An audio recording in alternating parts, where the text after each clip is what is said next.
Ben, si on plonge, c'est quand même mieux d'avoir son propre détendeur. Ça permet de savoir quand il commence à avoir un problème, ce qui se passe, comme quand on roule une bagnole.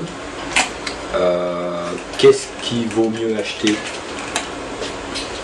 Ben, un détendeur adapté à l'endroit où on plonge. C'est-à-dire si on est en lac, il faut prendre un détendeur qui résiste à l'eau froide. Si on est en mer et qu'on ne va jamais en lac, il faut prendre un détendeur n'importe lequel, enfin n'importe lequel. Il y a très peu de différence de prix, donc autant le prendre qui résiste au froid. En plus, c'est une protection de l'environnement à la base, donc ça évite de se corroder. Parce que l'eau n'est pas en contact avec les ressorts et tout. Enfin, extérieur, pas intérieur, il n'y a pas d'eau dans un détendeur. Ça permet d'avoir toujours un détendeur qui est nickel dedans. Donc, autant prendre un détendeur qui résiste au froid. C'est simplement une protection de l'environnement. C'est comme ça qu'ils appellent ça.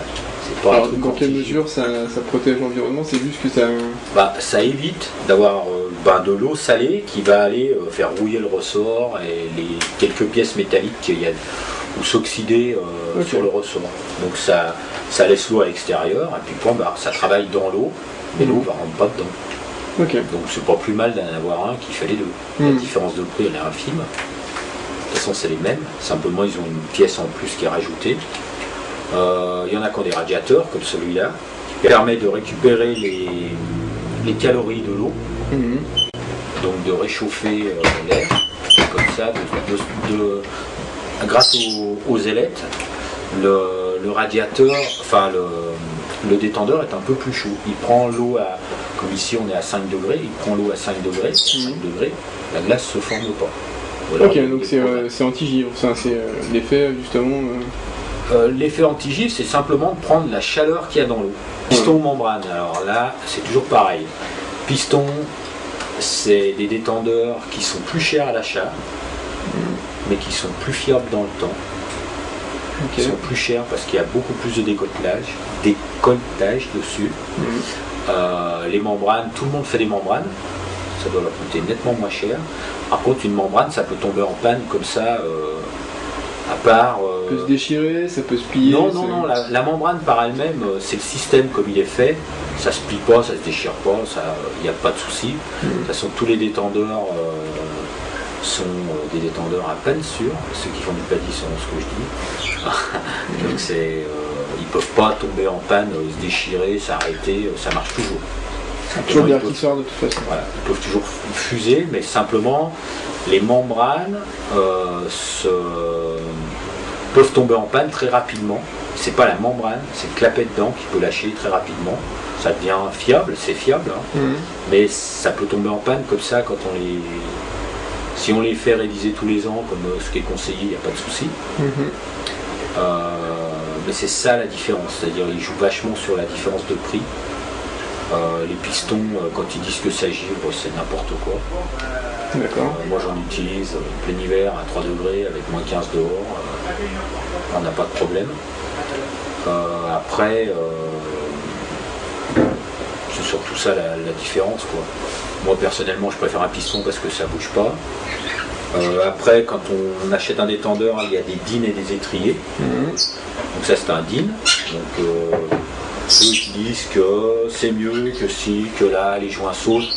Pendant des années, tout le monde était en étrier, il n'y a pas eu plus d'accidents que ça à cause du joint qui sautait. Moi j'utilise étrier, dîne, un peu ce que je trouve. J'ai pas de soucis ni d'un côté ni de l'autre.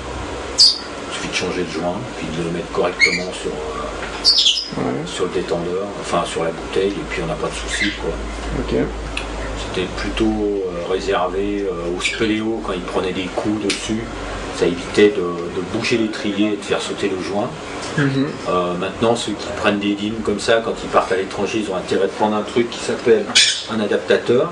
Parce que s'ils vont sur les pays anglo-saxons, les robinetteries, on ne peut pas enlever l'insert à l'intérieur de la bouteille.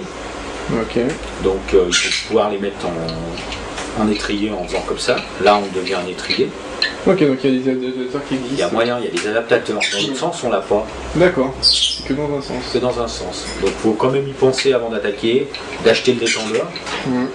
Que si on a envie qu'il soit un jour en dîne, il vaut mieux l'acheter déjà en dîne. Et mettre un étrier parce qu'on utilise des bouteilles de clope qui sont des fois qu'à étrier. Et le jour où on a sa bouteille, on enlève l'insert et puis tout va bien. Ok, donc c'est l'idéal, c'est d'acheter du DIN et d'acheter l'adaptateur dessus. Chacun fait ce qu'il veut, hein. Ouais. Ça rajoute un joint là, quoi. Il y a un joint de plus. D'accord. Plus on met d'adaptateur, plus il y a de joints. Bien sûr. Donc chacun fait comme il veut, il n'y a pas de règle. C'est dans l'air du temps que tout le monde veut les DIN. Et voilà, DIN, étrier. Enfin, moi je vois pas la différence. Ok. Après il y a les étendeurs compensés, non compensés, au deuxième étage. Mhm. Premier étage, compensé, non compensé. Donc pour n'importe quel plongeur, il faut prendre compensé. Mhm. La différence de prix, elle n'est pas énorme. Ça veut dire que le détendeur, quand l'air de la bouteille, il y en a moins, il n'est pas plus dur. Il est toujours pareil. Ok. C'est tout. Ouais, Quand il y a moins d'air dans la bouteille, il n'est pas plus dur. Après, la compensation au deuxième étage rend un détendeur beaucoup plus souple. C'est-à-dire quand on aspire, c'est toujours pareil, on aspire, et la compensation repousse le clapet, ça fait qu'on a moins besoin de souffler pour le remettre en place. Ok. Donc c'est un détendeur qui est beaucoup plus rectiligne au niveau de la respiration. Aspiration, soufflement, il est beaucoup mieux. Mhm. Donc voilà, il faut l'acheter. Un détendeur, on n'en change pas tous les jours. Autant prendre un bon détendeur. Mhm. Les gens des fois regardent à des 20-30 euros, c'est bien dommage. Parce que c'est comme le reste. Tout ce qui est cher, bien souvent c'est bien. Mhm. Après il faut prendre un détendeur qui est adapté par rapport à l'environnement où on plonge.